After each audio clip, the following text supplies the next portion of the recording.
كم أهواك يا شهر الصيام، أنا لن أنساك فأنت في قلبي دائما، تمضي الأيام ودعائي كل عام، ربي تقبلنا يا ربي، بلغنا رمضان.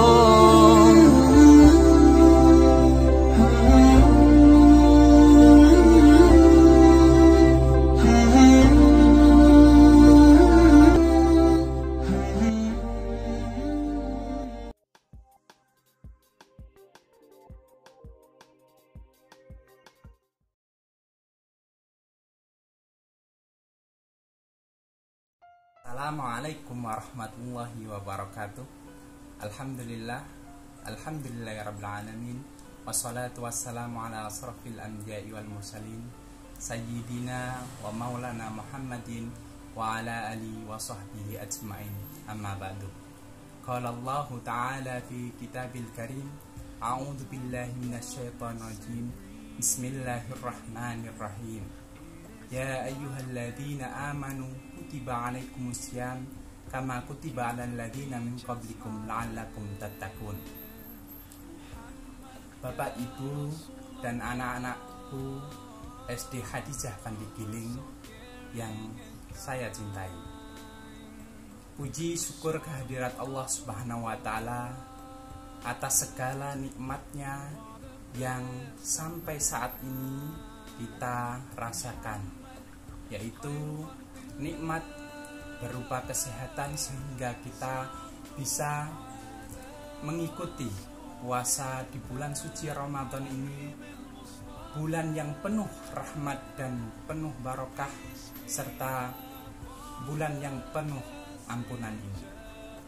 Yang kedua, sholawat serta salam semoga tetap terlimpahkan kepada junjungan kita Nabi besar Muhammad SAW yang telah membimbing kita dari jalan jahiliyah menuju jalan Islamnya, atau jalan yang gelap gulita menuju jalan terang benderang. Di bulan puasa ini, Bapak, Ibu, dan anak-anakku sekalian, kita tentu menginginkan puasa yang sempurna. Maka dari itu perlu kita ketahui bagaimana agar puasa kita menjadi puasa yang sempurna. Salah satunya menjaga agar tidak batal dari puasa tersebut. Ada beberapa hal yang menyebabkan puasa itu batal. Yang pertama yaitu masuknya benda atau makanan atau apapun dari 5 rongga tubuh kita. Apa 5 rongga tubuh kita tersebut? Yang pertama adalah rongga mulut, yang kedua rongga hidung, yang ketiga rongga telinga, yang keempat rongga untuk buang air besar dan buang air kecil. Yang pertama, rongga mulut. Syarat dari tidak batalnya puasa yaitu tidak memasukkan benda ke dalam rongga mulut.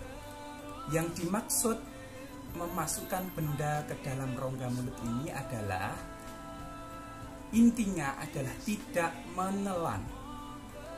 Tidak menelan, ya. Diingat-ingat, tidak menelan. Tetapi ketika hanya berada di mulut saja, maka hal tersebut tidak membatalkan. Sebagai contoh, ketika bapak, ibu, atau terutama ibu-ibu yang menyiapkan berbuka pada nanti sore, pada sore nanti tadi, dengan cara mencicipi makanan pada saat masak dan kemudian dikeluarkan lagi, itu tidak membatalkan puasa. Sedangkan ketika makanan setelah dicicipi ditelan, maka hal tersebut bisa membatalkan puasa. Nanti ketika anak-anak ada yang tanya, Ibu, kalau menelan ludah itu puasanya batal atau tidak? Maka jawabannya adalah tidak. Kenapa? Menelan ludah tidak membatalkan puasa karena ludah merupakan enzim yang dikeluarkan secara alami oleh tubuh itu sendiri. Tetapi ada syarat yang menjadikan air ludah itu bisa membatalkan puasa, yaitu salah satunya adalah syarat agar menelan ludah tetap puasanya tetap, yaitu satu, yaitu ludahnya sendiri, bukan ludah orang lain. Yang kedua, ludahnya masih berada di dalam mulut, tidak keluar, dimasukkan lagi. Yang keempat, air ludahnya tidak bercampur dengan makanan, baik itu permen, kopi, susu, dan lain sebagainya. Selanjutnya, yaitu yang bisa membatalkan puasa, yaitu muntah. Muntah di sini yang dimaksud adalah muntah yang disengaja. Tetapi apabila muntah yang tidak disengaja, misalkan dalam kondisi perjalanan kita mabuk, sakit, kita muntah,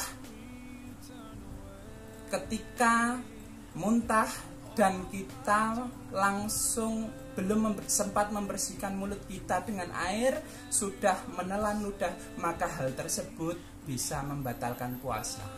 Maka ketika kita puasa dan muntah, maka sebelum menelan ludah, maka sesegera mungkin bersihkanlah air ludah yang ada di dalam mulut dengan air putih biasa. Kita berkumur, kita buang airnya.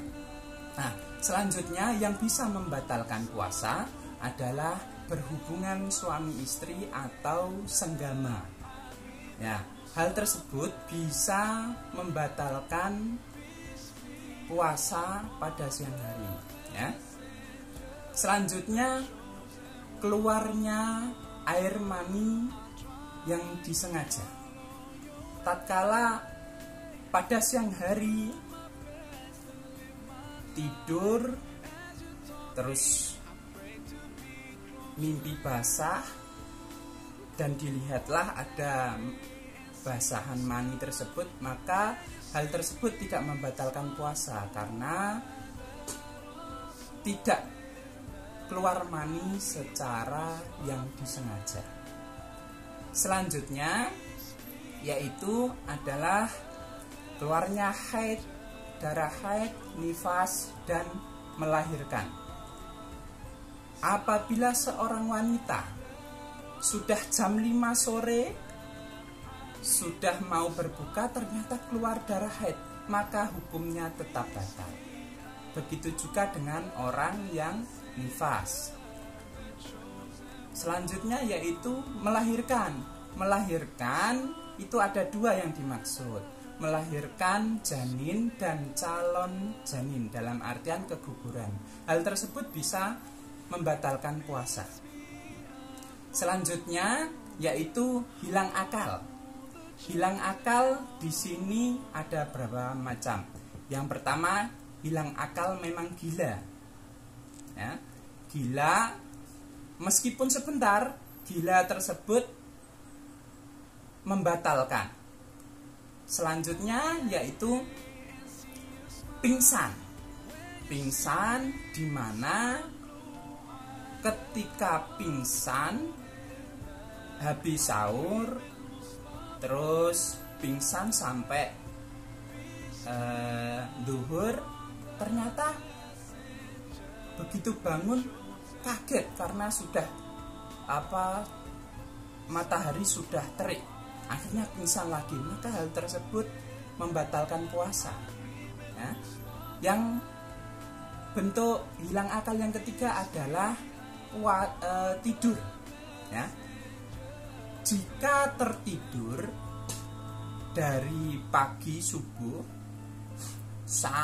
habis subuh tertidur sampai isya, itu maka hukumnya tidak apa-apa karena hukumnya tertidur. Tetapi ketika tertidur bangun terus tidur lagi sebelum sholat maghrib sudah masih belum bangun lagi, maka hukum dari puasa tersebut adalah batal.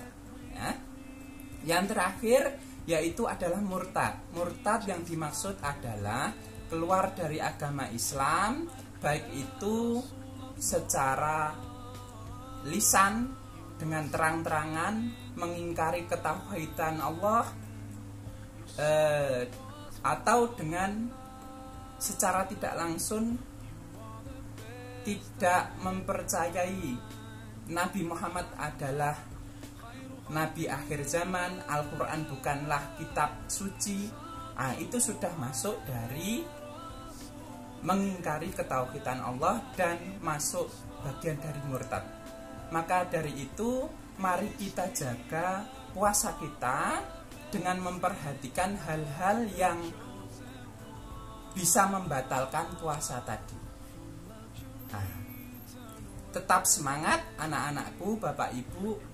Kita semangat menjalankan puasa Ramadan ini. Semoga kita dalam keterbatasan ini, pada saat adanya pandemi COVID-19 ini, kita bisa menjalankan puasa secara penuh dan lancar, dan semoga diterima Allah amal ibadah kita. Dari saya akhiri. Apabila ada kesalahan, saya mengucapkan mohon maaf yang sebesar-besarnya. Saya akhiri. Wassalamualaikum warahmatullahi wabarakatuh.